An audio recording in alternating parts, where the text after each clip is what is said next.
Muy buenas tengan, queridos estudiantes. En esta oportunidad, como segundo tema, vamos a avanzar lo que es el mito, cosmovisión, filosofía en Abhyayala. Para entender estos tres conceptos de mito, cosmovisión y filosofía, primeramente tenemos que entender lo que es el Abhyayala. El Abhyayala es lo que se conoce actualmente como América, ¿no? Y este término nace en los pueblos Guna, que se encuentran en Panamá y Colombia. Y el significado de Abhyayala significa tierra madura, tierra viva o tierra que florece.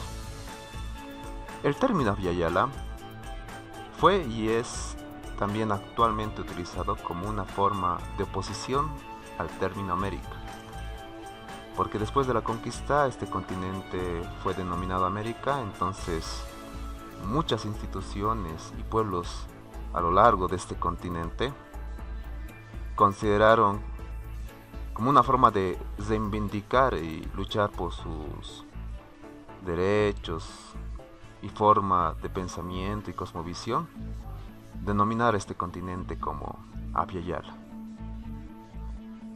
Bueno, después de entender el significado de Abhyayala, vamos a continuar con el mito, ¿no? La parte mitológica dentro de este continente que es el Abhyayala.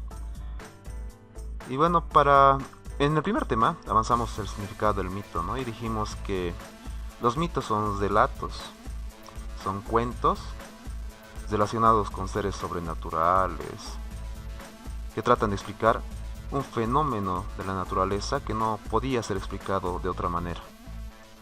Entonces, en el continente de Abhyayala, considerando que en el continente hay muchas culturas, muchos pueblos, entonces la parte de los mitos va a ser muy heterogéneo, es decir, va a ser muy diverso, va a haber muchos mitos, y porque cada pueblo va a tener su propia mitología, ¿no?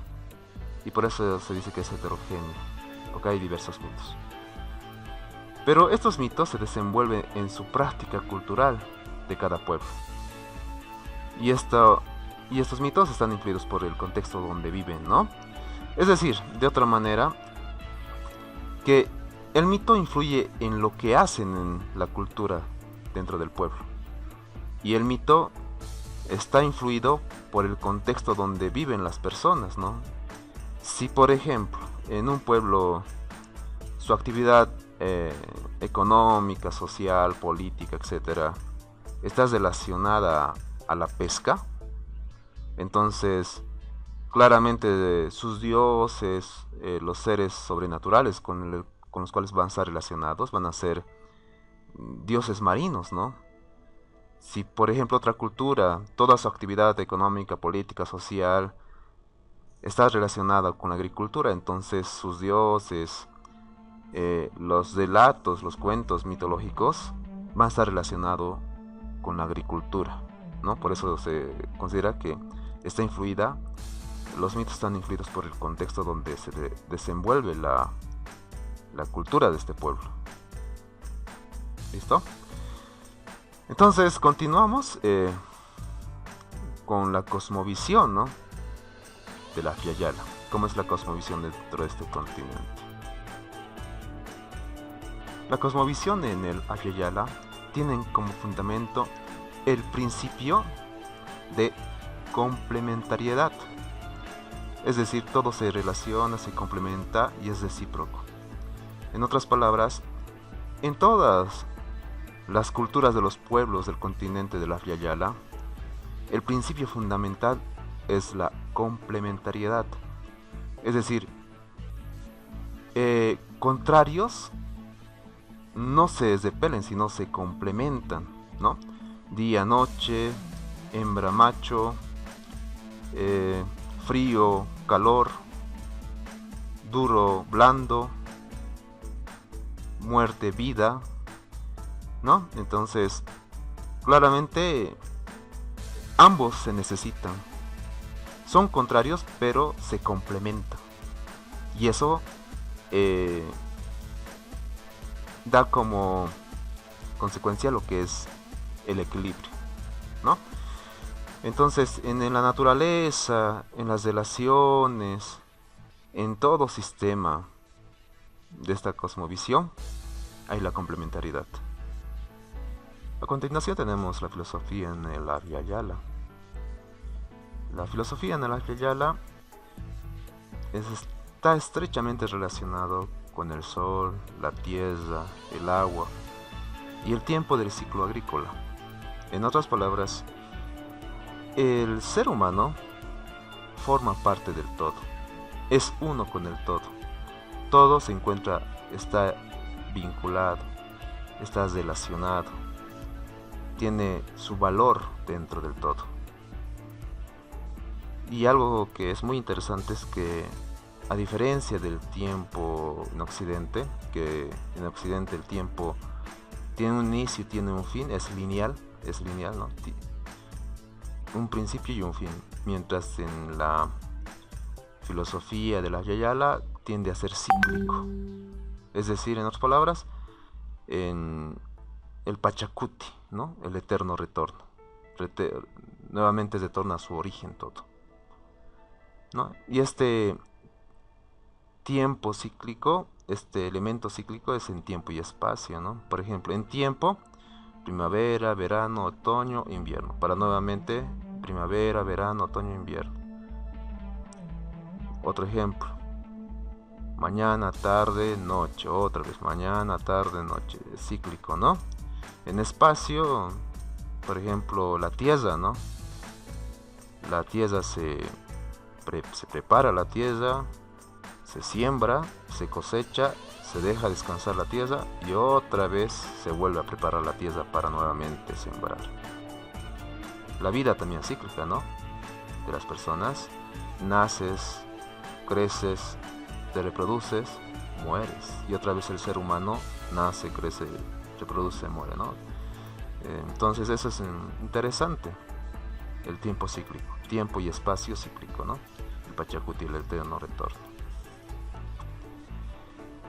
Llegado a este punto quiero dirigirme a la parte a los sabios, ¿no?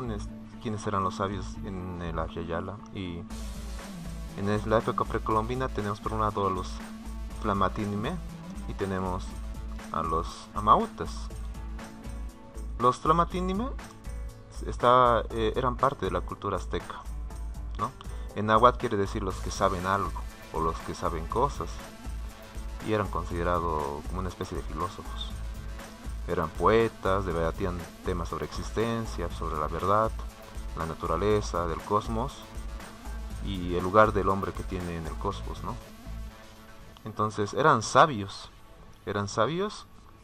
dentro de la cultura, que impartían conocimiento, que guiaban al pueblo en la cultura azteca. También en la época precolombina tenemos a los Amautas, ¿no? Que son característicos del imperio inca. En quechua significa una persona de gran sabiduría, ¿no? Entonces también se podrían considerar como filósofos en esta cultura. Eran los encargados de la educación en el incanato, de las personas nobles y de los incas durante la época del imperio inca y del Tahuantinsuyo. Entonces también se encargaban de enseñar, de formar a la clase noble y a aquellas personas importantes del imperio, y también opinaban y guiaban al pueblo en algunas decisiones importantes. Por otro lado, personajes, tenemos a dos personajes importantes. Vamos a rescatar del continente de la Yala. Por un lado, Juan Yumpa, y por el otro lado, el Inca Garcilaso de la Vega. Juan Yumpa era un Amautazuna o sabio del Tahuantinsuyo, que logró avances en la filosofía y ciencia. Y por el otro lado tenemos a Inca Garcilaso de la Vega. Era un escritor, historiador de ascendencia hispano-incaica, es decir, era mestizo. Nació en el territorio de lo que actualmente es el Perú.